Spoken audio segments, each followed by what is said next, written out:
Hello బాపట్లేన్స్ recent గా మన page లో ఫుడ్ బ్లాగ్స్ అయితే స్టార్ట్ చేసాం కదా. అయితే లాస్ట్ టైం మనం చేసిన పగడాల గ్రాండ్ లోని బొమ్మరిల్లు రెస్టారెంట్ కి అయితే మంచి రీచ్ వచ్చింది. చాలా మంది ఫాలోవర్స్ అయితే ఇంకొన్ని ఐటమ్స్ చూపాల్సింది బ్రో అని చెప్పేసి మెసేజ్ అయితే చేస్తున్నారు. సో అందుకని చెప్పేసి నేనైతే పగడాల గ్రాండ్ కి వచ్చేసాను. ఈసారి మనం అయితే ఇంకొన్ని ఐటమ్స్ అయితే ట్రై చేద్దాం. సింగిల్ వీడియోలో ఐటమ్స్ అన్ని చూపించాలంటే వీడియో చాలా లెంత్ అయిపోతుంది. అలాగే మేము కూడా ఐటమ్స్ అయితే తినలేం. ఫ్రీ ఉన్నప్పుడల్లా వెళ్ళి ఏదో ఒక ఐటమ్ ట్రై చేసి చెప్తే అప్పుడు జనాలు కూడా కొంచెం ఈజీగా అర్థం అవుతుంది. మేము ఎంత లేట్కి వెళ్ళినా సరే ఈ రెస్టారెంట్ లో క్రౌడ్ మాత్రం ఉంటున్నారు. అసలు ఈ రెస్టారెంట్ ఖాళీకి ఎప్పుడు ఉంటుందో అర్థం అవట్లేదు. వెళ్లే వాళ్ళు వెళ్తున్నారు, వచ్చే వాళ్ళు వస్తున్నారు. మేము రావడమే 3కి వచ్చాం. 3 కూడా ఇంకా తినే వాళ్ళు ఉన్నారని చెప్పి మాకైతే ఈ రెస్టారెంట్ లో చూసి అర్థమైంది. ఎప్పుడు బిర్యానీ కాకుండా కొన్ని కొత్త ఐటమ్స్ ట్రై చేద్దాం చెప్పేసి నేనైతే ఒక 3 స్టార్టర్స్ అయితే చెప్పేశాను. Kurkure paneer, chicken Patiala, sesame chicken, ఈ 3 స్టార్టర్స్ అయితే చెప్పాను. అన్నిటికంటే ఫస్ట్ టేబుల్ మీదకి కుర్కురే పన్నీర్ అయితే వచ్చింది. వీళ్ళ దగ్గర కుర్కురే చికెన్ కూడా ఉంది. అన్ని చికెన్ ఐటమ్స్ ఏం తింటాం అని చెప్పేసి నేనైతే ఈ కుర్కురే పన్నీర్ అయితే చెప్పాను. టైం 3 దాటేసింది. నా ఫ్రెండ్ గడ అయితే పిచ్చాకల మీద ఉన్నాను అంటున్నాడు. మన అక్క ఇంతలోనే సెకండ్ స్టార్టర్ కూడా తీసుకొచ్చేసింది. సెసేమ్ చికెన్ ఐటమ్ వచ్చేసరికి ఒక్క చికెన్ లోనే ఇన్ని వెరైటీస్ ఉంటాయా అని చెప్పేసి నాకు ఈ బొమ్మరిల్లు రెస్టారెంట్ లో మెనూ కార్డు చూసినప్పుడు అనిపించింది. ఇంకా లైట్ చేయకుండా ఇచ్చబడేద్దామా. ముందుగా నేనైతే ఈ సెస్మీ చికెన్ అయితే తీసుకున్నాను.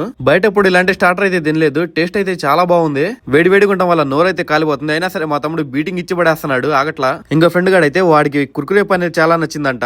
దాన్ని మైనస్ లో చట్నీలో ఒకేసారి అన్నిట్లో మిక్స్ చేసి కొడుతున్నాడు. మళ్ళీ సూపర్ అని చూపిస్తున్నాడు. మీరు మాత్రం ఇలా ట్రై చేయదు. ఏదైనా సరే ఒక దాంట్లోనే ముంచుకుని తినండి. మాటల్లోనే ఇంకో స్టార్టర్ కూడా వచ్చేసింది. దీని పేరు వచ్చేసరికి చికెన్ పటియాలా. ఇది మాత్రం నేను పేరు వింతకుందని చెప్పేసి అయితే ఆర్డర్ పెట్టాను. ఏంటో ఒకప్పుడు బిర్యానీ అంటే బిర్యానీ, చికెన్ అంటే చికెన్ కర్రీ లేదా చికెన్ ఫ్రై అంటే ఇప్పుడు ఏందో అసలు ఇన్ని ఐటమ్స్ వచ్చేసాయి. నేను కూడా కుర్కురే పన్నీర్ ట్రై చేద్దాం అని చెప్పేసి ఇదైతే ఒక పీస్ తీసుకొని తిన్నాను. కొంచెం చికెన్ తిన్నట్టే ఉంది కానీ ఇది చికెన్ కాదు, పన్నీర్. ఇది ఇంకో టేస్ట్ వచ్చింది. దాంతో పాటు సర్వింగ్ లో వీళ్ళు ఒక మైనస్, ఒక చట్నీ, అలాగే ఇంకో ఐటమ్ అయితే ఇచ్చారు. 3 ట్రై చేశాను. ఒక్కొక్కటి ఒక్క ఫ్లేవర్ అయితే వస్తుంది. మావాడు అప్పుడే చికెన్ పటియాలా వెళ్ళిపోయాడు. దీని పేరు కూడా కొంచెం డిఫరెంట్ గా ఉంది. మరి చూద్దాం వీడైతే తిని ఫీడ్బ్యాక్ ఏమి ఇస్తాడు. పర్లేదైతే దీనికి కూడా సూపర్ అని చూపించాడు. మరి ఎందుకు లేటు, మనం కూడా ట్రై చేద్దాం ఈ చికెన్ పటియాలా ఎలా ఉందో. ఫస్ట్ టైం తింటాను నేనైతే. ఈ ఐటమ్ కొంచెం డిఫరెంట్ గా ఉంది కానీ బాగుంది. ఎలా అయితే నేను ప్లేట్లన్నీ అయితే ఖాళీ చేసేసాం. నాకైతే ఫుల్ అయిపోయింది ఈ స్టార్టర్స్ తోనే. వీడు మాత్రం తినే విషయంలో ఫ్లాష్ మ్యాన్. ఇంకా ఆకలేస్తుంది అంటున్నాడు. ఇంకేం చేస్తాం, వాడి బలంతో మీద బిర్యానీ అయితే ఇంకోటి ఆర్డర్ పెట్టాం. అక్క బిర్యానీ కూడా తీసుకొచ్చేస్తుంది. వీడి ఆకలిని స్టార్టర్స్ ఆపలేకపోతున్నాం. అందుకే బిర్యానీ అయితే కొంచెం కడుపున నిండిద్ది. ఓ పక్క ఫోన్ మాట్లాడతానే బిర్యానీని పట్టిస్తున్నాడు. ఫుల్ అయిపోయిందని చెప్పేసి బిర్యానీ రంగానే వీడు కూడా వాలుస్తున్నాడు. సరే ఇంకా మనం మాత్రం ఏం చేస్తాం, టేస్ట్ చేద్దాం అని చెప్పేసి నేను కూడా కొంచెం అయితే వేసుకున్న ప్లేట్ లో. అవును కానీ మీకు ఈ బిర్యానీ పేరు చెప్పలేదు కదా. దీని పేరు వచ్చేసరికి మిలావ్ చికెన్ ఎస్పీ బిర్యానీ.